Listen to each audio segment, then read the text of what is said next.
ਐਡੂਬਲॉसम channel ਦੇਖਣ ਵਾਲੇ ਸਾਰੇ ਦਰਸ਼ਕਾਂ ਦਾ ਸਵਾਗਤ ਕਰਦੇ ਹਾਂ ਅਸੀਂ। ਤੇ ਅੱਜ ਦੇ ਇਸ ਵੀਡੀਓ ਵਿੱਚ ਅਸੀਂ ਤੁਹਾਡੇ ਨਾਲ ਜਿਸ ਮੈਨੂਫੈਕਚਰਿੰਗ ਪ੍ਰੋਸੈਸ ਦੀ ਜਾਣਕਾਰੀ ਸਾਂਝੀ ਕਰਨ ਜਾ ਰਹੇ ਹਾਂ ਉਹਦਾ ਨਾਮ ਹੈ ਵੈਲਡਿੰਗ ਪ੍ਰੋਸੈਸ। तो आज शुरू करते हैं वैल्डिंग प्रोसैस और ਆਪਾਂ ਜਾਣੂ ਹੋਵਾਂਗੇ ਕਿ ਇਸ ਵੈਲਡਿੰਗ ਪ੍ਰੋਸੈਸ ਨੂੰ ਕਰਨ ਵਾਲੇ ਕਿਹੜੇ-ਕਿਹੜੇ ਕੋਰਸਿਸ ਨੇ, ਕਿਹੜੀ ਜਗ੍ਹਾ ਇਹ ਕਾਲਜਾਂ ਵਿੱਚ ਕਿੰਨੇ ਸਾਲਾਂ ਦੇ ਕੋਰਸ ਕਰਾਏ ਜਾਂਦੇ ਨੇ, ਜਿਹਨੂੰ ਕਰਕੇ ਤੁਸੀਂ ਇੱਕ ਸਰਟੀਫਾਈਡ ਸਕਿਲਡ ਵੈਲਡਰ ਬਣ ਸਕਦੇ ਹੋ, ਤੁਸੀਂ ਕਿੱਥੇ ਨੌਕਰੀ ਲੈ ਸਕਦੇ ਹੋ। ਔਰ ਨਾਲ ਹੀ ਨਾਲ ਅਸੀਂ ਅਲੱਗ-ਅਲੱਗ ਤਰ੍ਹਾਂ ਦੀ ਵੈਲਡਿੰਗ ਪ੍ਰੋਸੈਸ ਜਿਹੜੀਆਂ ਹੁੰਦੀਆਂ ਨੇ, ਮੰਨ ਲਓ ਟਿਗ ਵੈਲਡਿੰਗ ਹੈ, ਮਿਗ ਵੈਲਡਿੰਗ ਹੈ, ਆਰਕ ਵੈਲਡਿੰਗ ਹੈ, ਉਹਨਾਂ ਬਾਰੇ ਵੀ ਤੁਹਾਨੂੰ ਇੱਕ ਬੇਸਿਕ ਨੌਲੇਜ ਦੇਵਾਂਗੇ। ਸਾਨੂੰ ਉਮੀਦ है कि इस वीडियो ਨੂੰ ਦੇਖਣ ਤੋਂ ਬਾਅਦ ਤੁਹਾਨੂੰ ਨਾ ਸਿਰਫ ਇਹ ਪਤਾ ਲੱਗੇਗਾ ਕਿ ਇਹ ਵੈਲਡਿੰਗ ਪ੍ਰੋਸੈਸ ਕਿਹੜੀ ਹੈ, ਇਹਦੇ ਕਿਹੜੇ-ਕਿਹੜੇ ਸਰਟੀਫਿਕੇਟ ਕੋਰਸ ਨੇ, ਅਸੀਂ ਕਿੱਥੇ ਇਹ ਕੋਰਸ ਪੂਰਾ ਕਰ ਸਕਦੇ ਹਾਂ, ਕਿੰਨੇ ਸਾਲ ਲੱਗਣਗੇ, ਤੇ ਨਾਲੇ ਤੁਹਾਨੂੰ ਇੱਕ ਬੇਸਿਕ ਨੌਲੇਜ ਵੀ ਹੋ ਜਾਏਗੀ। तो शुरू करते हैं स्टूडेंट्स ਅੱਜ ਦੀ ਵੈਲਡਿੰਗ ਪ੍ਰੋਸੈਸ ਦੀ ਜਾਣਕਾਰੀ। ਜੇ ਅਸੀਂ ਵੈਲਡਿੰਗ ਕੋਰਸਾਂ ਦੇ ਬਾਰੇ ਪਹਿਲਾਂ ਗੱਲ ਕਰੀਏ ਤਾਂ ਆਮ ਤੌਰ ਤੇ ਜਿੰਨੇ ਵੀ ਗਵਰਨਮੈਂਟ ਇੰਡਸਟਰੀਅਲ ਟ੍ਰੇਨਿੰਗ ਇੰਸਟੀਚਿਊਟ ਨੇ ਥਰੂ ਆਊਟ ਇੰਡੀਆ, ਚਾਹੇ ਉਹ ਪੰਜਾਬ 'ਚ ਨੇ, ਚਾਹੇ ਉਹ ਹਰਿਆਣੇ 'ਚ ਨੇ, ਪੂਰੇ ਭਾਰਤ ਵਿੱਚ ਜਿੰਨੇ ਵੀ ਗਵਰਨਮੈਂਟ ITIs ਹੈਗੇ ਨੇ, ਉਹ ਆਲਮੋਸਟ ਹਰ ITI ਵੈਲਡਿੰਗ ਦਾ ਕੋਰਸ ਜ਼ਰੂਰ ਕਰਾਉਂਦਾ ਹੈ, ਕਿਉਂਕਿ ਇਹ ਬੇਸਿਕ ਪ੍ਰੋਸੈਸ ਹੈ। ਇਹਦੀ ਹਰ ਸ਼ਹਿਰ ਵਿੱਚ ਲੋੜ ਹੁੰਦੀ ਹੈ ਤੇ ਸਰਕਾਰ ਦਾ ਵੀ ਪੂਰਾ ਉਪਰਾਲਾ ਹੁੰਦਾ ਹੈ ਕਿ ਵੱਧ ਤੋਂ ਵੱਧ ਸਕਿਲਡ ਵੈਲਡਰ ਪੈਦਾ ਕੀਤੇ ਜਾਣ, ਸਕਿਲਡ ਬਣਾਏ ਜਾਣ, ਤਾਂ ਕਿ ਉਹਨਾਂ ਸਕਿਲਡ ਆਪਰੇਟਰ ਦੇ ਥਰੂ ਅਸੀਂ ਰੋਜ਼ਮर्रा ਦੀ ਜ਼ਿੰਦਗੀ ਵਿੱਚ ਇਸਤੇਮਾਲ ਹੋਣ ਵਾਲੀਆਂ ਚੀਜ਼ਾਂ ਨੂੰ ਆਰਾਮ ਨਾਲ ਵਧੀਆ ਤਰੀਕੇ ਨਾਲ ਇਫੈਕਟਿਵਲੀ ਆਪਾਂ ਬਣਾ ਸਕੀਏ। ਸੋ ਜੇ ਮੈਂ ਪਹਿਲਾਂ ਗਵਰਨਮੈਂਟ ITI ਕੋਰਸਿਸ ਦੀ ਗੱਲ ਕਰਦਾ ਹਾਂ ਤਾਂ ਸਭ ਤੋਂ ਪਹਿਲਾਂ ਅਸੀਂ ਗੱਲ ਕਰਾਂਗੇ ਅਲੱਗ-ਅਲੱਗ ਕੋਰਸਿਸ ਜਿਨ੍ਹਾਂ ਦੀ ਡਿਊਰੇਸ਼ਨ 2 ਸਾਲ ਜਾਂ 1 ਸਾਲ ਔਰ 3 ਮਹੀਨੇ ਹੋ ਸਕਦੀ ਹੈ। ਜੇ ਮੈਂ 2 ਸਾਲ ਦੇ ਕੋਰਸਾਂ ਦੀ ਗੱਲ ਕਰਾਂ ਤਾਂ ਸ਼ੀਟ ਮੈਟਲ ਵੈਲਡਰ ਇੱਕ ਕੋਰਸ ਹੈ ਜਿਹਦੇ ਵਿੱਚ ਬੱਚਾ 10ਵੀਂ ਕਲਾਸ ਤੋਂ ਬਾਅਦ ਜਿਹਨੇ ਸਾਇੰਸ ਔਰ ਮੈਥ ਨਾਲ ਪੜ੍ਹੀ ਹੋਵੇ ਉਹ ਇਸ ਕੋਰਸ ਵਿੱਚ ਐਡਮਿਸ਼ਨ ਲੈ ਸਕਦਾ ਤੇ 2 ਸਾਲ ਦਾ ਕੋਰਸ ਕਰ ਸਕਦਾ ਹੈ। ਜੇ ਬੱਚੇ ਨੇ 8ਵੀਂ ਕਲਾਸ ਪਾਸ ਕੀਤੀ ਹੈ ਜਾਂ 10ਵੀਂ ਕਲਾਸ ਪਾਸ ਕੀਤੀ ਹੈ ਔਰ ਉਹ ਕੋਲ 2 ਸਾਲ ਦਾ ਟਾਈਮ ਨਹੀਂ ਹੈ ਔਰ 1 ਸਾਲ ਔਰ 3 ਮਹੀਨੇ ਉਹ ਲਗਾਉਣਾ ਚਾਹੁੰਦਾ ਹੈ ਤਾਂ ਵੈਲਡਰ, ਜਿਹਦੇ ਵਿੱਚ ਗੈਸ ਐਂਡ ਇਲੈਕਟ੍ਰੀਕਲ ਵੈਲਡਰ ਦੀ ਗੱਲ ਕਰੀਏ, ਪਾਈਪ ਐਂਡ ਪ੍ਰੈਸ਼ਰ ਵੈਸਲ ਦੀ ਗੱਲ ਕਰੀਏ, ਉਹ ਕੋਰਸ ਕਰ ਸਕਦਾ ਹੈ। ਟਿਗ ਔਰ ਮਿਗ ਵੈਲਡਰ ਦਾ ਕੰਮ ਕਰ ਸਕਦਾ। ਟਿਗ ਮਤਲਬ ਟੰਗਸਟਨ ਇਨਰਟ ਗੈਸ, ਮਿਗ ਮੀਨ ਮੈਟਲ ਇਨਰਟ ਗੈਸ, ਇਹ ਕੋਰਸ ਕਰ ਸਕਦਾ ਹੈ ਜਾਂ ਸਟਰਕਚਰ ਵੈਲਡਰ ਦਾ ਕੋਰਸ ਕਰ ਸਕਦਾ ਹੈ। ਇਹ ਜਿਹੜੇ ਵੀ ਕੋਰਸਿਸ ਨੇ ਆਮ ਤੌਰ ਤੇ ਵੱਡੀਆਂ ਇੰਡਸਟਰੀਆਂ ਵਿੱਚ ਯੂਜ਼ ਹੁੰਦੇ ਨੇ, ਜਿੱਦਾਂ ਰੇਲਵੇ, ਡਿਫੈਂਸ। ਤੁਸੀਂ ਦੇਖਿਆ ਹੋਣਾ ਕਿ ਜਦੋਂ ਰੇਲ ਗੱਡੀ ਜੇ ਕੋਈ ਦਰਿਆ ਹੈਗਾ ਉਹਦੇ ਉੱਤੋਂ ਨਿਕਲਦੀ ਹੈ ਤਾਂ ਵੱਡੇ ਬ੍ਰਿਜ ਹੁੰਦੇ ਨੇ, ਉਹ ਬ੍ਰਿਜ ਨੂੰ ਬਣਾਉਣ ਲਈ ਜਿਹੜੇ ਸਟਰਕਚਰ ਵੈਲਡਰ ਹੁੰਦੇ ਨੇ ਉਹ ਖਾਸ ਰੋਲ ਅਦਾ ਕਰਦੇ ਨੇ। ਔਰ ਜੇ ਆਪਾਂ ਕਾਰਾਂ ਬਣਾਉਣ ਵਾਲੀ ਕੰਪਨੀ, ਟਰੈਕਟਰ ਬਣਾਉਣ ਵਾਲੀ ਕੰਪਨੀ, ਟਰੱਕ ਬਣਾਉਣ ਵਾਲੀ ਕੰਪਨੀ ਦੀ ਗੱਲ ਕਰੀਏ ਤਾਂ ਉੱਥੇ ਟਿਗ ਤੇ ਮਿਗ ਵੈਲਡਰ ਦੀ ਬਹੁਤ ਜ਼ਰੂਰਤ ਹੁੰਦੀ ਹੈ। ਸੋ ਇਹ ਤੁਹਾਡੀ ਸਕਰੀਨ ਦੇ ਸਾਹਮਣੇ ਕੋਰਸਿਸ ਨੇ ਜਿਹੜੇ ਤੁਸੀਂ ਕਰਕੇ ਇੱਕ ਅੱਛੀ ਸਰਟੀਫਿਕੇਟ ਲੈ ਕੇ ਇੱਕ ਅੱਛੀ ਨੌਕਰੀ ਲੈ ਸਕਦੇ ਹੋ। ਜੇ ਆਪਾਂ ਗੱਲ ਕਰੀਏ ਗਵਰਨਮੈਂਟ ITI ਤੋਂ ਸਿਵਾਏ ਹੋਰ ਕਿੱਥੇ ਹੁੰਦਾ ਤਾਂ ਹੋਰ ਵੀ ਜਿਹੜੇ ਗਵਰਨਮੈਂਟ ਇੰਸਟੀਟਿਊਸ਼ਨ ਨੇ, ਜਿੱਦਾਂ ਰੇਲਵੇ ਕੋਚ ਫੈਕਟਰੀ ਕਪੂਰਥਲਾ ਹੈ, ਉੱਦਾਂ ਹੀ ਚੇਨਈ ਵਿੱਚ ਇੰਟੈਗਰਲ ਕੋਚ ਫੈਕਟਰੀ ਹੈ, ਉੱਥੇ ਐਡਵਾਂਸ ਵੈਲਡਿੰਗ ਟ੍ਰੇਨਿੰਗ ਇੰਸਟੀਚਿਊਟ ਹੈ, ਉੱਥੇ ਕੋਰਸ ਕਰਾਏ ਜਾਂਦੇ ਨੇ। ਉਸ ਤੋਂ ਬਾਅਦ ਸਰਟੀਫਾਈਡ ਸਕਿਲਡ ਕੋਰਸ ਕਰਾਇਆ ਜਾਂਦਾ ਹੈ 2580 ਘੰਟੇ ਦਾ NSQ ਲੈਵਲ ਦਾ, ਉਹ ਵੀ ਤੁਸੀਂ ਨੈਸ਼ਨਲ ਕੁਆਲੀਫਿਕੇਸ਼ਨ ਰਜਿਸਟਰ ਵਿੱਚ ਜਾ ਕੇ ਚੈੱਕ ਕਰ ਸਕਦੇ ਹੋ ਡਿਟੇਲ ਇਹਦੀ। ਫਿਰ 1 ਸਾਲ ਦਾ ਵੈਲਡਰ ਕੋਰਸ ਕਰਾਇਆ ਜਾਂਦਾ ਜਿਹੜਾ ਕਾਲੀਕਟ ਵਿੱਚ ਨੈਸ਼ਨਲ ਸਕਿੱਲ ਟ੍ਰੇਨਿੰਗ ਇੰਸਟੀਚਿਊਟ ਹੈ, ਮਿਨਿਸਟਰੀ ਆਫ ਰੂਰਲ ਡਿਵੈਲਪਮੈਂਟ ਦੇ ਅੰਡਰ, ਉੱਥੇ ਕਰ ਸਕਦੇ ਹੋ। ਇੱਕ ਪ੍ਰਾਈਵੇਟ ਅਦਾਰਾ ਹੈ Indian institute of welding Calcutta, ਇੱਥੇ ਵੀ ਤੁਸੀਂ ਇਹ ਕੋਰਸ ਕਰ ਸਕਦੇ ਹੋ। ਸੋ ਸਟੂਡੈਂਟਸ, ਵੈਲਡਿੰਗ ਪ੍ਰੋਸੈਸ ਆਮ ਤੌਰ 'ਤੇ ਕੀ ਹੁੰਦੀ ਹੈ? ਵੈਲਡਿੰਗ ਪ੍ਰੋਸੈਸ ਅਸੀਂ ਦੇਖਿਆ ਹੋਣਾ ਕਿ ਜਦੋਂ ਵੀ ਆਪਾਂ ਕਿਤੇ ਕੋਈ ਵੈਲਡਿੰਗ ਦਾ ਕੰਮ ਕਰਾਉਣਾ ਹੁੰਦਾ ਤਾਂ ਅਸੀਂ ਕਿਸੇ ਦੁਕਾਨ 'ਤੇ ਜਾਂਦੇ ਹਾਂ ਤਾਂ ਅਸੀਂ ਦੇਖਦੇ ਹਾਂ ਕਿ ਵੈਲਡਿੰਗ ਕਰਨ ਵੇਲੇ ਬੰਦੇ ਅੱਖਾਂ 'ਤੇ ਕਾਲੀਆਂ ਐਨਕਾਂ ਲਗਾ ਕੇ ਜਾਂ ਸ਼ੀਲਡ ਰੱਖ ਕੇ ਅੱਗ ਦੀਆਂ ਚਿੰਗਾੜੀਆਂ ਨਾਲ ਕੁਝ ਨਾ ਕੁਝ ਮੈਲਟ ਕਰ ਰਹੇ ਹੁੰਦੇ, ਪਿਘਲਾ ਰਹੇ ਹੁੰਦੇ ਨੇ। तो बेसिकली वैल्डिंग प्रोसैस जे आप देखिए तो कित्थे यूज़ होंदी है, तुसी सामने वीडियो में देख सकते हो कि असी वैल्डिंग किसी भी चीज़ नूं जोड़न लई वरतदे पए हैं। इत्थे एक बंदा वैल्डिंग प्रोसैस करता पिया। हैरानी की गल है कि हुण बंदे दे नाल रोबोट भी वैल्डिंग प्रोसैस करन लग पे ने। जिथे बहुत ज़्यादा प्रोडक्शन होवे, बहुत ज़्यादा पीस बनाने होण तो उत्थे रोबोट दा इस्तेमाल किया जाता है। जिथे रिस्क ज़्यादा होवे, खतरा ज़्यादा होवे, उत्थे भी रोबोट का इस्तेमाल किया जाता है। जिथे क्वालिटी बहुत वधिया चाहिए है उत्थे भी रोबोट का इस्तेमाल किया जाता है। सो ये अलग अलग फोटोआं ने, जिस तरह ये मिग वैल्डिंग की फोटो है, एक गैस वैल्डिंग की फोटो जिन्हों टांका भी कहा जाता है, ये फोटोआं ने। तो अज असी तुहाडे सामने अलग अलग तरह की वैल्डिंग प्रोसैस डिस्कस करांगे। जे आपां गल करिए कि वैल्डिंग प्रोसैस हुंदी की है ਜਾਂ ਉਹ ਕਦੋਂ ਸ਼ੁਰੂਆਤ ਹੋਈ ਸੀਗੀ। ਤੇ ਵੈਲਡਿੰਗ ਪ੍ਰੋਸੈਸ ਬਹੁਤ ਪੁਰਾਣੀ ਪ੍ਰੋਸੈਸ ਹੈ। ਤੁਸੀਂ ਦੇਖ ਸਕਦੇ ਹੋ ਕਿ 19ਵੀਂ ਸਦੀ ਦੇ ਅੰਤ ਵਿੱਚ ਇਹ ਵੈਲਡਿੰਗ ਪ੍ਰੋਸੈਸ ਸਾਡੇ ਬਜ਼ੁਰਗ ਜੋ ਇਸਤੇਮਾਲ ਕਰਦੇ ਸੀਗੇ, ਉਹ ਕੀ ਕਰਦੇ ਸੀਗੇ ਕਿ ਲੋਹੇ ਨੂੰ ਗਰਮ ਕਰਕੇ ਥੋੜੇ ਨਾਲ ਕੁੱਟਦੇ ਸੀਗੇ, ਉਹਨੂੰ ਹੀਟਿੰਗ ਔਰ ਹੈਮਰਿੰਗ ਕਰਕੇ ਅਲੱਗ-ਅਲੱਗ ਸ਼ੇਪ ਬਣਾਈ ਜਾਂਦੀ ਸੀਗੀ। ਸੋ ਇਸ ਸ਼ੇਪ ਨਾਲ ਅਸੀਂ ਆਪਣੀ ਪਸੰਦ ਦੀ ਕੋਈ ਚੀਜ਼ ਤਾਂ ਬਣਾ ਸਕਦੇ ਸੀਗੇ, ਬਟ ਉਹ ਪੀਸ ਜੇ ਮੰਨ ਲਓ ਹਜ਼ਾਰਾਂ ਦੀ ਗਿਣਤੀ 'ਚ ਬਣਾਉਣੇ ਹੋਣ ਜਾਂ ਕੋਈ ਫਲੈਕਸੀਬਲ ਹੋਰ ਵਧੀਆ ਡਿਜ਼ਾਈਨ ਬਣਾਉਣਾ ਹੋਵੇ, ਉਹ ਪੋਸੀਬਲ ਨਹੀਂ ਸੀਗਾ। ਉਸ ਤੋਂ ਬਾਅਦ ਨਵੀਂ ਟਰੱਕੀ ਆਈ, ਨਵੀਂ ਟੈਕਨੋਲੋਜੀ ਆਈ। ਤਾਂ ਸਨ 1802 ਵਿੱਚ ਰਸ਼ੀਆ ਦਾ ਇੱਕ ਸਾਇੰਟਿਸਟ ਸੀਗਾ ਮਿਸਟਰ ਪੈਟਰੋਵ, ਉਹਨਾਂ ਨੇ ਸਭ ਤੋਂ ਪਹਿਲਾਂ ਬਿਜਲੀ ਦੇ ਨਾਲ ਵੈਲਡਿੰਗ ਕਰਨ ਦੀ ਗਤੀਵਿਧੀ ਕਰਕੇ ਦਿਖਾਈ। ਸੋ ਸਟੂਡੈਂਟ ਕੁੱਲ ਮਿਲਾ ਕੇ 1802 ਤੋਂ ਅਸੀਂ ਫਿਰ ਇੱਕ ਕਸਟਮਾਈਜ਼ਡ ਵਧੀਆ ਵੈਲਡਿੰਗ ਪ੍ਰੋਸੈਸ ਵਿੱਚ ਦਾਖਲ ਹੋਏ। ਜੇ ਆਪਾਂ ਉਹਦੀ ਡੈਫੀਨੇਸ਼ਨ ਦੀ ਗੱਲ ਕਰੀਏ ਤਾਂ welding is a material joining process. ਦੋ ਟੁਕੜਿਆਂ ਨੂੰ, ਲੋਹੇ ਦੇ ਦੋ ਟੁਕੜਿਆਂ ਨੂੰ, ਐਲੂਮੀਨੀਅਮ ਦੇ ਦੋ ਟੁਕੜਿਆਂ ਨੂੰ, ਕਿਸੇ ਤਰ੍ਹਾਂ ਦੇ ਮੈਟਲ ਨਾਨ ਮੈਟਲ ਦੇ ਦੋ ਟੁਕੜਿਆਂ ਨੂੰ ਆਪਸ 'ਚ ਜੋੜਨ ਦੀ ਵਿਧੀ, ਜਿਹਦੇ ਵਿੱਚ ਦੋਨਾਂ ਟੁਕੜਿਆਂ ਨੂੰ ਜਾਂ ਤਾਂ ਬਹੁਤ ਜ਼ਿਆਦਾ ਗਰਮ ਕੀਤਾ ਜਾਂਦਾ ਹੈ ਜਾਂ ਉਹਨਾਂ ਦੇ ਉੱਤੇ ਪ੍ਰੈਸ਼ਰ ਪਾਇਆ ਜਾਂਦਾ ਹੈ, ਜ਼ੋਰ ਲਾਇਆ ਜਾਂਦਾ ਹੈ, ਤੇ ਉਹਨਾਂ ਵਿਚਕਾਰ ਕੁਝ ਨਾ ਕੁਝ ਫਿਲਰ ਮਟੀਰੀਅਲ ਪਾਇਆ ਜਾਂਦਾ ਹੈ। ਸੋ ਜੇ ਆਪਾਂ ਵੈਲਡਿੰਗ ਦੀ ਡੈਫੀਨੇਸ਼ਨ ਦੀ ਗੱਲ ਕਰੀਏ, welding is a material joining process by way of heating them, applying pressure and using a filler material. ਇਹ ਯੂਜ਼ ਕਿੱਥੇ ਹੁੰਦਾ ਹੈ?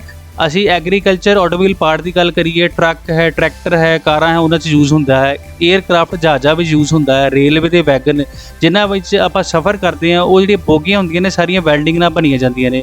ਮਸ਼ੀਨਾਂ ਦੇ ਫਰੇਮ ਜਿੱਦਾਂ ਲੇਥ ਹੈ, ਸ਼ੇਪਰ ਹੈ, ਗ੍ਰਾਈਂਡਿੰਗ ਮਸ਼ੀਨਾਂ, ਉਹਨਾਂ ਦੇ ਫਰੇਮ ਵੀ ਵੈਲਡਿੰਗ ਮਸ਼ੀਨਾਂ ਨਾਲ, ਵੈਲਡਿੰਗ ਪ੍ਰੋਸੈਸ ਨਾਲ ਤਿਆਰ ਕੀਤੇ ਜਾਂਦੇ ਹੈ। ਫਰਨੀਚਰ ਹੈ, ਘਰਾਂ ਵਿੱਚ ਗ੍ਰਿਲ ਗੇਟ ਬਣਾਏ ਜਾਂਦੇ, ਤੁਸੀਂ ਦੇਖਿਆ ਹੋਣਾ ਵੈਲਡਿੰਗ ਹੁੰਦੀ ਹੈ। ਬੋਇਲਰ ਹੁੰਦੇ ਨੇ ਵੱਡੇ, ਉੱਥੇ ਯੂਜ਼ ਕੀਤੇ ਜਾਂਦੇ। ਆਮ ਰਿਪੇਅਰ ਸ਼ਾਪ ਤੁਸੀਂ ਦੇਖਿਆ ਹੋਣਾ ਕੋਈ ਜਨਰਲ ਰਿਪੇਅਰ ਹੋਵੇ, ਉੱਥੇ ਵੀ ਅਸੀਂ ਵੈਲਡਿੰਗ ਦਾ ਇਸਤੇਮਾਲ ਕਰਦੇ ਹਾਂ। ਜੇ ਅਸੀਂ ਗੱਲ ਕਰੀਏ ਕਿ ਵੈਲਡਿੰਗ ਪ੍ਰੋਸੈਸ ਕਿੰਨੇ ਤਰ੍ਹਾਂ ਦੀਆਂ, ਤਾਂ ਬੇਅੰਤ ਵੈਲਡਿੰਗ ਪ੍ਰੋਸੈਸ ਨੇ, ਬਹੁਤ ਜ਼ਿਆਦਾ ਨੇ। ਤੁਸੀਂ ਜੇ ਪੜ੍ਹਨ ਲੱਗ ਪਓ ਤਾਂ ਤੁਹਾਡੇ ਕਈ ਮਹੀਨੇ ਲੱਗ ਜਾਣ। ਅਸੀਂ ਪਰ ਇਸ ਵੀਡੀਓ ਵਿੱਚ ਤੁਹਾਨੂੰ ਇੱਕ ਇਨਫੋਰਮੇਸ਼ਨ ਦੇ ਰਹੇ ਹਾਂ, ਬੇਸਿਕ ਇਨਫੋਰਮੇਸ਼ਨ, ਤਾਂ ਕਿ ਤੁਹਾਨੂੰ ਇਹ ਪਤਾ ਲੱਗੇ ਵੈਲਡਿੰਗ ਪ੍ਰੋਸੈਸ ਹੈ ਕੀ ਚੀਜ਼ ਹੈ। ਤੁਹਾਨੂੰ ਇੱਕ ਬੇਸਿਕ ਨੌਲੇਜ ਮਿਲੇਗੀ। ਡਿਟੇਲ ਲੈਣ ਲਈ ਤੁਹਾਨੂੰ ਉਹਨਾਂ ਦੀ ਕਿਤਾਬਾਂ ਖਰੀਦਣੀਆਂ ਪੈਣਗੀਆਂ ਜਾਂ YouTube ਵਿੱਚ ਹੋਰ ਡਿਟੇਲ ਸਟੱਡੀ ਲੈਣੀ ਪਏਗੀ। ਸੋ ਵੈਲਡਿੰਗ ਪ੍ਰੋਸੈਸ ਕਿੰਨਾ ਦੀਆਂ ਗੱਲ ਕਰੀਏ ਤਾਂ ਸਭ ਤੋਂ ਬੇਸਿਕ ਪ੍ਰੋਸੈਸ ਆਉਂਦੀ ਹੈ ਆਰਕ ਵੈਲਡਿੰਗ, ਜਿਹਦੇ 'ਚ ਕਾਰਬਨ ਆਰਕ, metal inert gas, tungsten ਇਨਰਟ gas ਵੀ ਹੁੰਦੀ ਹੈ, ਜਿਹਨੂੰ ਮਿਗ ਟਿਗ ਵੀ ਕਿਹਾ ਜਾਂਦਾ ਹੈ, ਜਾਂ ਪਲਾਜ਼ਮਾ ਆਰਕ ਹੈ, ਸਬਮਰਜਡ ਆਰਕ ਜਿਹਨੂੰ ਸਾਹ ਵੀ ਕਿਹਾ ਜਾਂਦਾ, ਜਾਂ ਇਲੈਕਟ੍ਰਿਕ ਸਲੈਗ ਵੈਲਡਿੰਗ ਹੁੰਦੀ ਹੈ। ਰੈਜ਼ਿਸਟੈਂਸ ਵੈਲਡਿੰਗ ਦੀ ਕਰੀਏ, ਜਿਹਦੇ ਵਿੱਚ ਬਿਜਲੀ ਡਾਇਰੈਕਟਲੀ ਮੈਲਟ ਕਰਦੀ ਹੈ ਮੈਟਲ ਨੂੰ, ਉਹ 'ਚ ਬਟ ਵੈਲਡਿੰਗ ਹੈ, ਸਪੌਟ ਹੈ, ਸੀਮ ਹੈ, ਪ੍ਰੋਜੈਕਸ਼ਨ ਹੈ। ਗੈਸ ਵੈਲਡਿੰਗ ਦੀ ਗੱਲ ਕਰੀਏ ਤਾਂ ਆਮ ਆਪਾਂ ਦੁਕਾਨਾਂ 'ਤੇ ਦੇਖਦੇ ਹਾਂ ਕਿ ਲੋਹੇ ਨੂੰ ਕੱਟਣ ਲਈ ਬਹੁਤ ਜ਼ਿਆਦਾ heat gas welding through use ਕੀਤੀ ਜਾਂਦੀ ਹੈ। ਇਹਦੇ 'ਚ ਆਕਸੀ ਐਸੀਟਿਲੀਨ ਗੈਸ ਯੂਜ਼ ਹੁੰਦੀ ਹੈ, ਏਅਰ ਐਸੀਟਿਲੀਨ ਗੈਸ ਯੂਜ਼ ਹੁੰਦੀ ਹੈ, ਜਾਂ ਆਕਸੀ ਹਾਈਡਰੋਜਨ ਗੈਸ ਯੂਜ਼ ਹੁੰਦੀ ਹੈ। ਅੱਗੇ ਜੇ ਆਪਾਂ ਗੱਲ ਕਰੀਏ ਤਾਂ ਨਵੀਂ ਟੈਕਨੋਲੋਜੀ ਵਿੱਚ ਸੋਲਿਡ ਸਟੇਟ ਵੈਲਡਿੰਗ ਹੁੰਦੀ ਹੈ, ਜਿਹਦੇ ਵਿੱਚ friction, ultrasonic diffusion, explosive welding ਹੋ ਸਕਦੀ ਹੈ। ਇਸੇ ਤਰੀਕੇ ਨਾਲ ਇਹਦੇ ਨਾਲ ਦੀ ਰਲਦੀ ਮਿਲਦੀ ਹੈ। ਜੇ ਆਪਾਂ ਰਿਲੇਟਡ ਪ੍ਰੋਸੈਸ ਕਰੀਏ ਗੱਲ, ਤਾਂ ਗੈਸ ਕਟਿੰਗ ਆਪਾਂ ਜਾਣਦੇ ਹਾਂ, ਆਰਕ ਕਟਿੰਗ ਜਾਣਦੇ ਹਾਂ, ਹਾਰਡ ਫੇਸਿੰਗ ਹੁੰਦੀ ਹੈ, ਬ੍ਰੇਜ਼ਿੰਗ ਤੇ ਸੋਲਡਰਿੰਗ ਦਾ ਵੀ ਨਾਮ ਤੁਸੀਂ ਸੁਣਿਆ ਹੋਵੇਗਾ, ਇਹ ਵੀ ਵੈਲਡਿੰਗ ਦੇ ਅੰਦਰ ਆਉਂਦੀਆਂ ਨੇ। ਤੇ ਅੱਜ ਕੱਲ੍ਹ ਦੀ ਨਵੀਂ ਟੈਕਨੋਲੋਜੀ ਦੀ ਜੇ ਆਪਾਂ ਗੱਲ ਕਰੀਏ ਤਾਂ ਇਲੈਕਟ੍ਰੋਨ ਬੀਮ ਜਾਂ ਲੇਜ਼ਰ ਵੈਲਡਿੰਗ ਬੜੀ ਜ਼ਿਆਦਾ ਚੱਲਦੀ ਹੈ, ਜਿੱਥੇ ਬਹੁਤ ਜ਼ਿਆਦਾ ਪ੍ਰੋਡਕਸ਼ਨ ਜਾਂ ਬਹੁਤ ਜ਼ਿਆਦਾ ਐਕੂਰੇਸੀ ਦੀ ਰਿਕੁਆਇਰਮੈਂਟ ਹੋਵੇ। ਜੇ ਆਪਾਂ ਗੱਲ ਕਰੀਏ ਕਿ ਵੈਲਡਿੰਗ ਦੇ ਜੁਆਇੰਟ ਕਿੱਦਾਂ ਦੇ ਹੁੰਦੇ ਆ, ਤਾਂ ਵੈਲਡਿੰਗ ਦੇ ਜੁਆਇੰਟ ਸਟੂਡੈਂਟ ਤੁਸੀਂ ਦੇਖ ਸਕਦੇ ਹੋ, ਜਿਨ੍ਹਾਂ ਦਾ ਨਾਮ but joint, filler joint, strap joint, lab joint ਜਾਂ ਕਾਰਨਰ ਜੁਆਇੰਟ ਵੀ ਕਿਹਾ ਜਾ ਸਕਦਾ ਹੈ। ਜੇ ਕਿਸੇ ਬੱਚੇ ਨੇ ਇੰਜੀਨੀਅਰਿੰਗ ਪੁਆਇੰਟ ਆਫ ਵਿਊ ਨਾਲ ਦੇਖਣਾ ਹੋਵੇ ਜਾਂ ਕੋਈ ਟੈਕਨੀਕਲੀ ਦੇਖਣਾ ਹੋਵੇ ਕਿ ਇਹਨਾਂ ਦੀ ਡੈਫੀਨੇਸ਼ਨ ਕੀ, ਜਿੱਦਾਂ ਆਮ ਤੌਰ 'ਤੇ ਆਪਾਂ ਕਿਸੇ ਲੰਬਾਈ ਨੂੰ ਮੀਟਰਾਂ ਵਿੱਚ ਕਨਵਰਟ ਕਰਦੇ ਹਾਂ, ਭਾਰ ਨੂੰ ਕਿਲੋਗ੍ਰਾਮ ਜਾਂ ਪਾਊਂਡ 'ਚ ਕਨਵਰਟ ਕਰਦੇ ਹਾਂ, ਤਾਂ ਵੈਲਡਿੰਗ ਕਰਨ ਵਾਲੇ ਸਿੰਬਲ ਨੂੰ ਅਸੀਂ ਤੁਹਾਡੀ ਸਲਾਈਡ ਦੇ ਸਾਹਮਣੇ ਆਪਾਂ ਦਿਖਾ ਰਹੇ ਹਾਂ। ਇਹਦੇ ਵਿੱਚ ਸਿੰਬਲ ਨੂੰ ਇਹ ਸਾਹਮਣੇ ਇੱਕ ਫੋਟੋ ਨਾਲ ਸ਼ੋਅ ਕਰਦੇ ਹਾਂ, ਜਿਹਦੇ 'ਚ L1 L2 ਇੱਕ ਵੈਲਡਿੰਗ ਦੀ ਡਿਸਟੈਂਸ ਹੁੰਦੀ ਹੈ, D ਇੱਕ ਵੈਲਡਿੰਗ ਦਾ ਡੈਪਥ ਹੁੰਦੀ ਹੈ। ਇਹ ਸਿਰਫ ਤੁਹਾਨੂੰ ਦਿਖਾਉਣ ਦਾ ਪਰਪਸ ਇਹੀ ਹੈ ਕਿ ਤੁਹਾਨੂੰ ਪਤਾ ਹੋਵੇ ਕਿ ਜੇ ਤੁਸੀਂ ਕੱਲ੍ਹ ਨੂੰ ਕੋਈ ਇੰਜੀਨੀਅਰਿੰਗ ਦੀ ਪੜ੍ਹਾਈ ਕਰਦੇ ਹੋ ਤੇ ਵੈਲਡਿੰਗ ਦੀ ਤੁਹਾਨੂੰ ਕੋਈ ਫੋਟੋ ਦਿਖਾਈ ਜਾਂਦੀ ਹੈ, ਤਾਂ ਤੁਹਾਨੂੰ ਪਤਾ ਹੋਵੇ ਕਿ ਹਾਂਜੀ ਮੈਂ ਤਾਂ ਪਹਿਲਾਂ ਹੀ ਜਾਣਦਾ ਹੈ ਕਿ ਵੈਲਡਿੰਗ ਪ੍ਰੋਸੈਸ ਨੂੰ ਕਿੱਦਾਂ ਦਿਖਾਇਆ ਜਾਂਦਾ ਹੈ। ਅੱਗੇ ਜੇ ਆਪਾਂ ਵੈਲਡਿੰਗ ਸਿੰਬਲ ਦੀ ਗੱਲ ਕਰੀਏ ਤਾਂ ਤੁਹਾਡੇ ਸਾਹਮਣੇ ਸਿੰਬਲ ਬਣੇ ਨੇ, ਸਕੁਅਰ ਗਰੂਪ ਦਾ ਅਲੱਗ ਹੈ, ਬੈਵਲ ਗਰੂਪ ਦਾ ਅਲੱਗ ਹੈ। ਇਹ ਅਲੱਗ-ਅਲੱਗ ਤਰ੍ਹਾਂ ਦੇ ਸਿੰਬਲ ਇਸ ਲਈ ਦਿਖਾਏ ਜਾਂਦੇ ਨੇ ਕਿ ਵੈਲਡਿੰਗ ਪ੍ਰੋਸੈਸ ਹੈ ਨਹੀਂ ਕਿ ਦੋ ਪੀਸਾਂ ਨੂੰ ਇਕੱਠੇ ਜੋੜਤਾ, ਦੋ ਪੀਸਾਂ ਨੂੰ ਡਿਜ਼ਾਈਨਾਂ ਦੇ ਅਲੱਗ-ਅਲੱਗ ਹਿਸਾਬ ਨਾਲ ਜੋੜਿਆ ਜਾਂਦਾ, ਕਿਉਂਕਿ ਆਪਾਂ ਦੇਖਣਾ ਹੁੰਦਾ ਕਿ ਉਹਨਾਂ 'ਤੇ ਭਾਰ ਕਿੰਨਾ ਪਏਗਾ, ਉਹ ਕਿੰਨੇ ਸਾਲ ਉਹ ਜੁਆਇੰਟ ਕੰਮ ਕਰ ਸਕਦਾ ਹੈ, ਜਾਂ ਕਿੱਦਾਂ ਦਾ ਮਟੀਰੀਅਲ ਉਹ ਜੁਆਇਨ ਕਰਨਾ। ਆਪਾਂ ਉਹਨਾਂ ਸਾਰਿਆਂ ਨੂੰ ਇਨਫੋਰਮੇਸ਼ਨ ਨੂੰ ਮੱਦੇ ਨਜ਼ਰ ਰੱਖਦੇ ਹੋਏ ਆਪਾਂ ਡਿਸਾਈਡ ਕਰਦੇ ਹਾਂ ਕਿ ਕਿੱਦਾਂ ਦਾ ਵੈਲਡਿੰਗ ਸਿੰਬਲ ਜਾਂ ਕਿੱਦਾਂ ਦਾ ਗਰੂ ਬਣੇਗਾ ਜਿਹੜਾ ਇਸ ਵੈਲਡਿੰਗ ਨੂੰ ਪੂਰੀ ਕਾਮਯਾਬੀ ਨਾਲ ਸਕਸੈਸਫੁਲ ਬਣਾ ਕੇ ਦੇਵੇਗਾ। ਆਪਾਂ ਹੁਣ ਸ਼ੁਰੂ ਕਰਦੇ ਹਾਂ ਕਿ ਬੇਸਿਕ ਵੈਲਡਿੰਗ ਪ੍ਰੋਸੈਸ ਜੋ ਆਮ ਸਾਡੀ ਜ਼ਿੰਦਗੀ ਵਿੱਚ ਆਮ ਅਸੀਂ ਰੋਜ਼ਮर्रा ਦੀ ਜ਼ਿੰਦਗੀ ਵਿੱਚ ਦੇਖਦੇ ਹਾਂ, ਜਾਂ ਸਾਡੇ ਚਾਹੇ ਉਹ ਸਾਡੀਆਂ ਫੈਕਟਰੀਆਂ ਵਿੱਚ ਹੈ, ਚਾਹੇ ਉਹ ਦੁਕਾਨਾਂ ਤੇ ਹੈ। ਤਾਂ ਜਿਹੜਾ ਸਭ ਤੋਂ ਵੱਡੀ ਸਭ ਤੋਂ ਬੇਸਿਕ ਇੱਕ ਵੈਲਡਿੰਗ ਪ੍ਰੋਸੈਸ ਇਹਨੂੰ ਆਰਕ ਵੈਲਡਿੰਗ ਕਿਹਾ ਜਾਂਦਾ ਹੈ।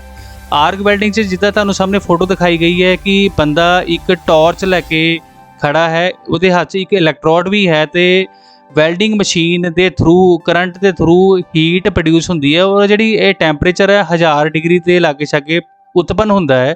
ਇਸ 1000 ਡਿਗਰੀ ਟੈਂਪਰੇਚਰ ਨਾਲ ਜਿਹੜੀ ਮੈਟਲ ਹੁੰਦੀ ਉਹ ਮੈਲਟ ਹੁੰਦੀ ਹੈ ਤੇ ਦੋ ਮੈਟਲ ਵਿੱਚ ਫਿਲਰ ਮਟੀਰੀਅਲ ਪਾ ਕੇ ਆਪਾਂ ਉਹਨੂੰ ਆਪਸ 'ਚ ਜੋੜ ਸਕਦੇ ਹਾਂ। ਸੋ ਇਹ ਬੇਸਿਕ ਪ੍ਰੋਸੈਸ ਨੂੰ ਕਹਿੰਦੇ ਆ ਆਰਕ ਵੈਲਡਿੰਗ ਪ੍ਰੋਸੈਸ। ਇਹ ਤੁਹਾਡੇ ਸਾਹਮਣੇ ਦੇਖੋ ਆਪਾਂ ਇੱਕ ਫਿਲਰ ਮਟੀਰੀਅਲ ਯੂਜ਼ ਕੀਤਾ ਜਿਹਦੇ ਨਾਲ ਇਹਨੂੰ ਵੈਲਡਿੰਗ ਨੂੰ ਆਪਾਂ ਕੰਪਲੀਟ ਕੀਤਾ ਹੈ। ਅੱਗੇ ਜੇ ਗੱਲ ਕਰੀਏ ਗੈਸ ਵੈਲਡਿੰਗ ਦੀ, ਤਾਂ ਗੈਸ ਵੈਲਡਿੰਗ 'ਚ ਤੁਹਾਨੂੰ ਜਿੱਦਾਂ ਦੱਸਿਆ ਕਿ ਆਕਸੀ ਐਸੀਟਿਲੀਨ ਜਾਂ ਆਕਸੀ ਹਾਈਡਰੋਜਨ ਵੈਲਡਿੰਗ ਦੇ ਥਰੂ ਅਸੀਂ ਦੋ ਗੈਸ ਦੇ ਸਿਲੰਡਰ ਲੈਂਦੇ ਹਾਂ, ਉਹਨਾਂ ਨੂੰ ਗੈਸਾਂ ਨੂੰ ਆਪਸ ਵਿੱਚ ਮਿਕਸ ਕਰਕੇ ਦੋ ਪੀਸਾਂ ਨੂੰ ਜੋੜਨ ਲਈ ਅਸੀਂ ਹੀਟ ਪ੍ਰੋਡਿਊਸ ਕਰਦੇ ਹਾਂ, ਊਸ਼ਮਾ ਪ੍ਰੋਡਿਊਸ ਕਰਦੇ ਹਾਂ। ਉਹਦੇ ਥਰੂ ਅਸੀਂ ਕਟਿੰਗ ਵੀ ਕਰ ਸਕਦੇ ਹਾਂ ਤੇ ਵੈਲਡਿੰਗ ਵੀ ਕਰ ਸਕਦੇ ਹਾਂ। ਇਹ ਸਾਹਮਣੇ ਤੁਹਾਡੇ ਫੋਟੋ ਦੇ ਸਾਹਮਣੇ ਤੁਹਾਨੂੰ ਆਪਾਂ ਦਿਖਾ ਰਹੇ ਹਾਂ ਕਿ ਕਿਸ ਤਰ੍ਹਾਂ ਇਸ ਫਲੇਮ ਦੇ ਥਰੂ ਅਸੀਂ ਗੈਸ ਪ੍ਰੋਡਿਊਸ ਕਰਕੇ ਵੈਲਡਿੰਗ ਕਰਾਂਗੇ ਜਾਂ ਆਪਾਂ ਕਟਿੰਗ ਕਰਾਂਗੇ। ਐਕਚੁਅਲ ਕੰਡੀਸ਼ਨ ਵਿੱਚ ਤੁਸੀਂ ਦੇਖ ਰਹੇ ਹੋ ਕਿ ਸਾਹਮਣੇ ਬੰਦਾ ਇੱਕ ਹੀਟ ਪ੍ਰੋਡਿਊਸ ਕਰ ਰਿਹਾ ਟਾਰਚ ਥਰੂ, ਇਹਦੇ ਥਰੂ ਵੈਲਡਿੰਗ ਵੀ ਹੋ ਜਾਏਗੀ ਜਾਂ ਆਪਾਂ ਜੇ ਕੋਈ ਕਟਿੰਗ ਕਰਨੀ ਹੋਵੇ ਤਾਂ ਕਟਿੰਗ ਵੀ ਕਰ ਸਕਦੇ ਹਾਂ। ਅੱਗੇ ਵਧਦੇ ਹਾਂ ਆਪਾਂ ਬਿਗ welding metal inert gas welding ਦੀ ਗੱਲ ਕਰਦੇ ਹਾਂ। ਆਮ ਤੌਰ ਤੇ ਅੱਜ ਦੀ ਡੇਟ ਵਿੱਚ ਜਿੰਨੇ ਵੀ ਟਰੈਕਟਰ ਟਰੱਕ ਕਾਰਾਂ ਦੀ ਗੱਲ ਕਰੀਏ ਤਾਂ ਉੱਥੇ ਬਿਗ ਵੈਲਡਿੰਗ ਬਹੁਤ ਜ਼ਿਆਦਾ ਯੂਜ਼ ਹੁੰਦੀ ਹੈ, ਆਰਕ ਵੈਲਡਿੰਗ ਜਾਂ ਗੈਸ ਵੈਲਡਿੰਗ ਯੂਜ਼ ਨਹੀਂ ਹੁੰਦੀ। ਘਰਾਂ ਵਿੱਚ ਜੇ ਕੋਈ ਬੇਸਿਕ ਕੰਮ ਕਰਨਾ ਹੋਵੇ ਫਰਨੀਚਰ ਦਾ ਜਾਂ ਗ੍ਰਿਲ ਗੇਟਾਂ ਦਾ, ਉੱਥੇ ਆਪਾਂ ਜਾਂ ਤਾਂ ਗੈਸ ਵੈਲਡਿੰਗ ਯੂਜ਼ ਕਰਦੇ ਹਾਂ ਜਾਂ ਆਪਾਂ ਆਰਕ ਵੈਲਡਿੰਗ ਯੂਜ਼ ਕਰਦੇ ਹਾਂ। ਪਰ ਜਿੱਥੇ ਬਹੁਤ ਜ਼ਿਆਦਾ ਸਟਰੈਂਥ ਚਾਹੀਦੀ, ਬਹੁਤ ਜ਼ਿਆਦਾ ਮਜ਼ਬੂਤੀ ਚਾਹੀਦੀ ਹੈ, ਐਕੂਰੇਸੀ ਬਹੁਤ ਚਾਹੀਦਾ ਕਿ ਚੋਰ ਪੈਣ 'ਤੇ ਵੀ ਚੀਜ਼ ਨਾ ਟੁੱਟੇ, ਤਾਂ ਉੱਥੇ ਅਸੀਂ ਬਿਗ ਵੈਲਡਿੰਗ ਯੂਜ਼ ਬਹੁਤ ਜ਼ਿਆਦਾ ਕਰਦੇ ਹਾਂ। ਸੋ ਅੱਜ ਦੀ ਇੰਡਸਟਰੀ ਵਿੱਚ ਚਾਹੇ ਉਹ ਹੈਵੀ ਮਸ਼ੀਨਰੀ ਹੈ, ਚਾਹੇ ਆਟੋਮੋਬਾਈਲ ਹੈ, ਚਾਹੇ ਐਗਰੀਕਲਚਰ ਹੈ, ਉਹਦੇ 'ਚ ਬਿਗ ਵੈਲਡਿੰਗ ਦੀ ਵਰਤੋਂ ਬਹੁਤ ਜ਼ਿਆਦਾ ਕੀਤੀ ਜਾਂਦੀ ਹੈ। ਬਿਗ ਵੈਲਡਿੰਗ ਵਿੱਚ ਇੱਕ ਟਾਰਚ ਹੁੰਦੀ ਹੈ ਜਿਹਦੇ ਵਿੱਚ ਬਿਗ ਵਾਇਰ ਆਮ ਤੌਰ 'ਤੇ ਜਿਹਦਾ ਡਾਇਆਮੀਟਰ ਅਰਾਊਂਡ 0.8 ਮਿਲੀਮੀਟਰ ਹੁੰਦਾ ਹੈ, 1 ਮਿਲੀਮੀਟਰ ਦਾ ਵੀ ਛੋਟਾ ਕਾਪਰ ਦਾ ਵਾਇਰ ਹੁੰਦੀ ਹੈ। ਤਾਂ ਉਹਦੇ ਨਾਲ ਅਸੀਂ ਹੀਟ ਪ੍ਰੋਡਿਊਸ ਕਰਕੇ ਆਪਾਂ ਦੋ ਜੁਆਇੰਟਸ ਨੂੰ ਆਪਸ ਵਿੱਚ ਜੋੜਦੇ ਹਾਂ। ਇਹ ਤੁਸੀਂ ਦੇਖ ਰਹੇ ਹੋ ਕਿ ਇੱਕ ਨਲੀ ਹੈ, ਇੱਕ ਟਿਊਬ ਹੈ, ਇਹਦੇ ਵਿੱਚੋਂ ਬਿਗ ਵਾਇਰ ਨਿਕਲਦੀ ਪਈ ਹੈ। ਕਰੰਟ ਨਾਲ ਜਦੋਂ ਆਪਾਂ ਟੱਚ ਕਰਦੇ ਹਾਂ ਮੈਟਲ ਫੇਸ ਨੂੰ, ਸਪਾਰਕ ਪ੍ਰੋਡਿਊਸ ਹੁੰਦਾ ਹੈ। ਇਹ ਇੱਕ ਤੁਸੀਂ ਜਿਹੜਾ ਇੱਕ ਚੁੰਡੀ ਦੇਖ ਰਹੇ ਹੋ, ਕਲੈਂਪ ਦੇਖ ਰਹੇ ਹੋ, ਇਹ ਅਰਥਿੰਗ ਕਰਨ ਲਈ ਹੁੰਦੀ ਹੈ। ਇਸੇ ਤਰ੍ਹਾਂ ਆਪਾਂ ਮਿਗ ਦੇ ਨਾਲ ਜੇ ਗੱਲ ਕਰੀਏ ਟਿਗ ਦੀ, ਟੰਗਸਟਨ ਇਨਰਟ ਗੈਸ। ਟੰਗਸਟਨ ਇਨਰਟ ਗੈਸ ਵਿੱਚ ਕੀ ਹੈ ਕਿ ਜਿੱਦਾਂ ਆਪਾਂ ਮੋਟਰਸਾਈਕਲ ਦੇ ਜਾਂ ਕਾਰ ਦੇ ਸਾਇਲੈਂਸਰ ਦੇਖਦੇ ਹਾਂ, ਉਹਨਾਂ ਵਿੱਚ ਮਿਗ ਵੈਲਡਿੰਗ ਨਾਲ ਸ਼ੀਟ ਕਿਉਂਕਿ ਪਤਲੀ ਹੁੰਦੀ ਤਾਂ ਮਿਗ ਵੈਲਡਿੰਗ ਨਾਲ ਸ਼ੀਟ ਛੜ ਜਾਂਦੀ ਹੈ। ਤੋ ਟੰਗਸਟਨ ਇਨਰਟ ਗੈਸ ਐਸੀ ਪ੍ਰੋਸੈਸ ਜਿਹੜੀ ਪਤਲੀ ਸ਼ੀਟ ਤੇ ਬੜੀ ਵਧੀਆ ਤਰੀਕੇ ਨਾਲ ਕਾਮਯਾਬੀ ਨਾਲ ਕੰਮ ਕਰਦੀ ਹੈ। ਤੋ ਆਪਾਂ ਪਤਲੀ ਸ਼ੀਟ ਨੂੰ ਸਾਇਲੈਂਸਰ ਜਿੱਦਾਂ ਹੋ ਗਏ ਉਹਨੂੰ ਵੈਲਡ ਕਰਨ ਲਈ ਆਪਾਂ ਟਿਗ ਵੈਲਡਿੰਗ ਦਾ ਇਸਤੇਮਾਲ ਕਰਦੇ ਹਾਂ। ਅੱਗੇ ਜੇ ਆਪਾਂ ਗੱਲ ਕਰੀਏ ਸਬਮਰਜਡ ਆਰਕ ਵੈਲਡਿੰਗ ਸਾ, ਇਹਦੇ ਵਿੱਚ ਕੀ ਕਰਦੇ ਹਾਂ, ਇੱਕ ਪਾਊਡਰ ਦੇ ਥੱਲੇ ਅਸੀਂ ਵੈਲਡਿੰਗ ਪ੍ਰੋਸੈਸ ਕਰਦੇ ਹਾਂ। ਇਹ ਪਾਊਡਰ ਤਾਂ ਰੱਖਿਆ ਜਾਂਦਾ ਤਾਂ ਕਿ ਜਿਹੜੀ ਵੈਲਡਿੰਗ ਦਾ ਜਿਹੜੀ ਫਲੇਮ ਹੈ ਉਹ ਪਾਊਡਰ ਦੇ ਥੱਲੇ ਰਵੇ ਔਰ ਬਹੁਤ ਜ਼ਿਆਦਾ ਡੈਪਥ ਨਾਲ, ਬਹੁਤ ਜ਼ਿਆਦਾ ਡੂੰਘਾਈ ਨਾਲ ਸਾਨੂੰ ਇੱਕ ਜੁਆਇੰਟ ਮਿਲੇ, ਇੱਕ ਮਜ਼ਬੂਤ ਜੁਆਇੰਟ ਮਿਲੇ। ਆਮ ਤੌਰ ਤੇ ਜਿੰਨੇ ਵੀ ਹੈਵੀ ਮਸ਼ੀਨਰੀ ਹੁੰਦੀ ਹੈ, ਵੱਡੇ ਵੱਡੇ ਬੋਇਲਰ ਹੁੰਦੇ ਨੇ, ਵਾਲਵ ਹੁੰਦੇ ਨੇ, ਇੱਥੇ ਸਬਮਰਜਡ ਆਰਕ ਵੈਲਡਿੰਗ ਕੀਤੀ ਜਾਂਦੀ ਤਾਂ ਕਿ ਸਾਨੂੰ ਜ਼ੋਰ ਉਹਨਾਂ 'ਤੇ ਜੇ ਲੱਗੇ ਤਾਂ ਜੁਆਇੰਟ ਇੰਨਾ ਮਜ਼ਬੂਤ ਹੋਵੇ ਕਿ ਉਹ ਟੁੱਟ ਨਾ ਪਾਵੇ। ਅੱਗੇ ਜੇ ਆਪਾਂ ਗੱਲ ਕਰਦੇ ਹਾਂ ਸਪੌਟ ਵੈਲਡਿੰਗ ਦੀ, ਇਹ ਇਲੈਕਟ੍ਰੀਕਲ ਰੈਜ਼ਿਸਟੈਂਸ ਵੈਲਡਿੰਗ ਦੇ ਅੰਡਰ ਆਉਂਦੀ ਹੈ। ਅਸੀਂ ਜਿੰਨੀਆਂ ਵੀ ਕਾਰਾਂ ਟਰੱਕਾਂ ਦੇ ਕੈਬਿਨ ਦੇਖਦੇ ਜਿਸ 'ਚ ਆਪਾਂ ਬੈਠਦੇ ਹਾਂ ਨਾ, ਤੁਸੀਂ ਦੇਖੋ ਤੁਹਾਡੇ ਸਾਹਮਣੇ ਇੱਕ ਸ਼ੈੱਲ ਹੈ ਕਾਰ ਦਾ, ਇਹਦੇ ਦਰਵਾਜ਼ਿਆਂ ਨੂੰ ਇੱਕ ਦੂਜੇ ਨਾਲ ਜੋੜਨ ਲਈ ਜਿਹੜੀ ਵੈਲਡਿੰਗ ਯੂਜ਼ ਕੀਤੀ ਜਾਂਦੀ ਉਹਨੂੰ ਆਪਾਂ ਸਪੌਟ ਵੈਲਡਿੰਗ ਕਹਿੰਦੇ ਆ। ਇਹਦੇ ਵਿੱਚ ਕੀ ਹੈ ਕਿ ਪੈਨਲ ਦੇ ਉੱਤੇ ਥੱਲੇ ਕਾਪਰ ਦੇ ਇਲੈਕਟ੍ਰੋਡ ਵਿੱਚ ਆਪਾਂ ਕਰੰਟ ਪਾਸ ਕਰਦੇ ਹਾਂ। ਇਸ ਕਰੰਟ ਨਾਲ ਜ਼ੋਰ ਲਗਾਇਆ ਜਾਂਦਾ ਹੈ ਤੇ ਜ਼ੋਰ ਲੱਗਣ ਨਾਲ ਦੋ ਪੀਸ ਆਪਸ 'ਚ ਮੈਲਟ ਹੋ ਕੇ ਜੁੜ ਜਾਂਦੇ ਹੈ। ਇਹਨੂੰ ਸਪੌਟ ਵੈਲਡਿੰਗ ਕਿਹਾ ਜਾਂਦਾ ਹੈ। ਸਪੌਟ ਵੈਲਡਿੰਗ ਦੀ ਐਕਸਟੈਂਸ਼ਨ ਜੇ ਲਗਾਤਾਰ ਸਪੌਟ ਲੱਗੇ ਹੋਣ ਤਾਂ ਉਹਨੂੰ ਆਪਾਂ ਸੀਮ ਕਹਿੰਦੇ ਆ। ਜੇ ਮੰਨ ਲਓ ਇੱਕ ਸਪੌਟ ਲਾਇਆ ਤਾਂ ਉਹਨੂੰ ਸਪੌਟ ਕਹਿਤਾ, ਜੇ 10 ਸਪੌਟ ਇਕੱਠੇ ਆ ਤਾਂ ਉਹਨੂੰ ਆਪਾਂ ਸੀਮ ਕਹਿ ਦਿੱਤਾ। ਜਿੰਨੇ ਵੀ ਕਾਰਾਂ ਟਰੱਕਾਂ ਦੇ ਫਿਊਲ ਟੈਂਕ ਹੁੰਦੇ ਜਿਨ੍ਹਾਂ 'ਚ ਆਪਾਂ ਤੇਲ ਪਾਉਂਦੇ ਆ, ਉਹਨਾਂ ਦੇ ਜਿਹੜੇ ਦੋ ਪੀਸਾਂ ਨੂੰ ਜੋੜਨ ਦੀ ਗਤੀਵਿਧੀ ਹੁੰਦੀ ਹੈ, ਉਹ ਜਿਹੜੀ ਵੈਲਡਿੰਗ ਪ੍ਰੋਸੈਸ ਉਹਨੂੰ ਆਪਾਂ ਸੀਮ ਵੈਲਡਿੰਗ ਕਹਿੰਦੇ ਆ। ਇਹ ਜੇ ਤੁਸੀਂ ਫੋਟੋ ਤੇ ਦੇਖ ਰਹੇ ਹੋ ਕਿ ਦੋ ਸ਼ੀਟਾਂ ਦੇ ਉੱਤੇ ਆਪਾਂ ਮੈਟਲ ਇਨਸਰਟ ਕਰਕੇ ਆਪਾਂ ਕਰੰਟ ਪਾਸ ਕੀਤਾ ਤੇ ਵੈਲਡਿੰਗ ਪ੍ਰੋਸੈਸ ਕਰ ਲਈ ਹੈ। ਇਸੇ ਤਰ੍ਹਾਂ ਜੇ ਆਪਾਂ ਗੱਲ ਕਰੀਏ ਕਿ ਵੈਲਡਿੰਗ ਦੇ ਰਲਦੀ ਮਿਲਦੀ ਹੋਰ ਕਿਹੜੀ ਪ੍ਰੋਸੈਸ ਹੈ, ਤਾਂ ਸੋਲਡਰਿੰਗ ਪ੍ਰੋਸੈਸ ਤੁਹਾਨੂੰ ਸਾਰਿਆਂ ਨੂੰ ਪਤਾ ਹੋਏਗਾ ਕਿ ਆਪਾਂ PCB ਜਿੱਦਾਂ ਇਲੈਕਟ੍ਰੋਨਿਕ ਦੇ LEDs ਜਾਂ PCB ਹੁੰਦੇ ਆ, ਉਹਨਾਂ ਨੂੰ ਤੁਸੀਂ ਦੇਖਿਆ ਹੋਣਾ ਕਿ ਕਾਪਰ ਦੇ ਨਾਲ ਬੰਦਾ ਪੈਨਸਿਲ ਵਾਂਗ ਇੱਕ ਮਟੀਰੀਅਲ ਨੂੰ ਮੈਲਟ ਕਰਦਾ ਤੇ ਸੋਲਡਰ ਕਰ ਦਿੰਦਾ ਹੈ। ਇਹ ਸੋਲਡਰ ਪ੍ਰੋਸੈਸ ਵੀ ਆਮ ਤੌਰ ਤੇ ਇੱਕ ਫਿਲਰ ਮਟੀਰੀਅਲ ਹੁੰਦਾ ਜਿਹੜਾ ਸਿਲਵਰ, ਲੈਡ ਜਾਂ ਬਿਸਮਤ ਦਾ ਹੁੰਦਾ ਹੈ ਤੇ ਇਹਦਾ ਟੈਂਪਰੇਚਰ ਆਮ ਤੌਰ ਤੇ 840 ਡਿਗਰੀ ਫਾਰਨਾਈਟ ਹੁੰਦਾ ਹੈ। ਇਹਦੇ 'ਚ ਫਲੈਕਸ ਇਸਤੇਮਾਲ ਕੀਤੀ ਜਾਂਦੀ ਹੈ। ਫਲੈਕਸ ਨਾਲ ਇਹਦੇ ਨਾਲ ਆਕਸੀਡੇਸ਼ਨ ਨਾ ਹੋਣ ਕਰਕੇ ਬੜਾ ਇੱਕ ਅੱਛਾ ਜੁਆਇੰਟ ਮਿਲ ਜਾਂਦਾ ਹੈ। ਤਾਂ ਆਮ ਤੌਰ ਤੇ ਜਿੱਦਾਂ ਤੁਹਾਨੂੰ ਦੱਸਿਆ ਕਿ ਕੋਈ PCB ਨੂੰ ਵੈਲਡ ਕਰਨਾ ਹੈ, ਕੋਈ ਜਿਊਲਰੀ ਬਣਨੀ ਹੈ, ਜਿਹੜੇ ਗਹਿਣੇ ਜਵਾਹਰਾਤ ਨੂੰ ਕੰਮ ਕਰਨਾ ਤਾਂ ਉੱਥੇ ਸੋਲਡਰਿੰਗ ਦਾ ਕੰਮ ਕੀਤਾ ਜਾਂਦਾ ਹੈ। ਤੇ ਜੇ ਆਪਾਂ ਅਖੀਰ ਵਿੱਚ ਗੱਲ ਕਰੀਏ ਬ੍ਰੇਜ਼ਿੰਗ ਪ੍ਰੋਸੈਸ ਦੀ, ਤੇ ਜਿੱਦਾਂ ਕਾਰਾਂ ਟਰੱਕਾਂ ਵਿੱਚ ਜਿਹੜੇ ਰੇਡੀਏਟਰ ਹੁੰਦੇ ਆ ਜਿਹੜੇ ਇੰਜਨ ਨੂੰ ਠੰਡਾ ਕਰਦੇ ਨੇ, ਉਸ ਰੇਡੀਏਟਰ ਦੀਆਂ ਟਿਊਬਾਂ ਨੂੰ ਸ਼ੈੱਲ ਨਾਲ ਜੋੜਨ ਵਾਲੀ ਜਿਹੜੀ ਪ੍ਰੋਸੈਸ ਹੁੰਦੀ ਉਹਨੂੰ ਬ੍ਰੇਜ਼ਿੰਗ ਪ੍ਰੋਸੈਸ ਕਹਿੰਦੇ ਆ। ਇਹ ਬ੍ਰੇਜ਼ਿੰਗ ਪ੍ਰੋਸੈਸ ਆਮ ਤੌਰ ਤੇ ਐਲੂਮੀਨੀਅਮ, ਮੈਗਨੀਸ਼ੀਅਮ ਜਾਂ ਕਾਪਰ ਦੇ ਅਲੋਏ ਨਾਲ ਕੀਤੀ ਜਾਂਦੀ ਹੈ ਤੇ ਇਹ ਵੀ ਆਮ ਤੌਰ ਤੇ ਤਕਰੀਬਨ 840 ਡਿਗਰੀ ਫਾਰਨਾਈਟ ਤੇ ਹੀ ਮੈਲਟ ਕਰਦੇ ਹੈ। ਇਹਨੂੰ ਫਰਨੈਸ, ਟਾਰਚ ਜਾਂ ਰੈਜ਼ਿਸਟੈਂਸ ਮੈਥਡ ਨਾਲ ਆਪਾਂ ਵੈਲਡ ਕਰਕੇ ਇੱਕ ਅੱਛਾ ਜੁਆਇੰਟ ਲੈ ਸਕਦੇ ਹਾਂ। ਸੋ ਸਟੂਡੈਂਟਸ, ਅੱਜ ਤੁਹਾਡੇ ਨਾਲ ਅਸੀਂ ਐਜੂਕੇਸ਼ਨ ਦੇ ਰਿਲੇਟਡ ਨਵੀਂ ਸੀਰੀਜ਼ ਵਿੱਚ ਮੈਨੂਫੈਕਚਰਿੰਗ ਪ੍ਰੋਸੈਸ ਦੀ ਇੱਕ ਨਵੀਂ ਸੀਰੀਜ਼ ਜਿਹੜੀ ਸ਼ੁਰੂ ਕੀਤੀ ਹੈ, ਉਹਦੇ ਵਿੱਚ ਵੈਲਡਿੰਗ ਦੀ ਪ੍ਰੋਸੈਸ ਡਿਟੇਲ ਵਿੱਚ ਡਿਸਕਸ ਕਰਨ ਦੀ ਕੋਸ਼ਿਸ਼ ਕੀਤੀ ਹੈ ਤਾਂ ਕਿ ਤੁਹਾਨੂੰ ਬੇਸਿਕ ਨੌਲੇਜ ਹੋਵੇ। ਸਾਨੂੰ ਉਮੀਦ ਹੈ ਕਿ ਤੁਹਾਨੂੰ ਸਾਡਾ ਇਹ ਉਪਰਾਲਾ, ਸਾਡੀ ਇਹ ਵੀਡੀਓ ਜ਼ਰੂਰ ਪਸੰਦ ਆਈ ਹੋਏਗੀ। ਜੇ ਸਟੂਡੈਂਟ ਤੁਹਾਨੂੰ ਸਾਡੀ ਇਹ ਵੀਡੀਓ ਪਸੰਦ ਆਈ ਹੈ ਤਾਂ ਸਾਡੇ ਐਡੂ ਬਲੌਸਮ ਚੈਨਲ ਨੂੰ ਜ਼ਰੂਰ ਸਬਸਕ੍ਰਾਈਬ ਕਰੋ, ਸ਼ੇਅਰ ਕਰੋ, ਲਾਈਕ ਕਰੋ, ਹੋਰ ਸਰਕੂਲੇਟ ਕਰੋ। ਸਾਨੂੰ ਕਮੈਂਟ ਬਾਕਸ ਵਿੱਚ ਆਪਣੇ ਕਮੈਂਟ ਦਿਓ ਤਾਂ ਕਿ ਆਪਾਂ ਹੋਰ ਵਧੀਆ ਪ੍ਰੋਸੈਸ ਜਿੱਦਾਂ ਫੋਰਜਿੰਗ ਹੈ, ਮਸ਼ੀਨਿੰਗ ਹੈ, ਵਾਇਰ ਕਟਿੰਗ ਹੈ, EDM ਹੈ, ਇਹਨਾਂ ਬਾਰੇ ਵੀ ਤੁਹਾਨੂੰ ਆਪਾਂ ਨੌਲੇਜ ਦਈਏ ਤਾਂ ਕਿ ਕੱਲ੍ਹ ਨੂੰ ਜਦੋਂ ਵੀ ਤੁਸੀਂ ਕਿਸੇ ਇੰਜੀਨੀਅਰਿੰਗ ਕਾਲਜ ਵਿੱਚ ਪੜ੍ਹਾਈ ਕਰਨੀ ਹੈ ਜਾਂ ਤੁਸੀਂ ਪੜ੍ਹਾਈ ਆਲਰੇਡੀ ਕਰਦੇ ਪਏ ਹੋ ਤਾਂ ਤੁਹਾਨੂੰ ਇਹਨਾਂ ਪ੍ਰੋਸੈਸ ਬਾਰੇ ਨੌਲੇਜ ਹੋਵੇ ਤੇ ਤੁਸੀਂ ਇਸ ਤੋਂ ਵੱਧ ਤੋਂ ਵੱਧ ਹੋਰ ਮਹਾਰਤ ਹਾਸਿਲ ਕਰੋ। ਸਾਡਾ ਵੀਡੀਓ ਦੇਖਣ ਲਈ ਤੁਹਾਡਾ ਬਹੁਤ ਬਹੁਤ ਸ਼ੁਕਰੀਆ। Wish you best of luck for your future. Thank you very much.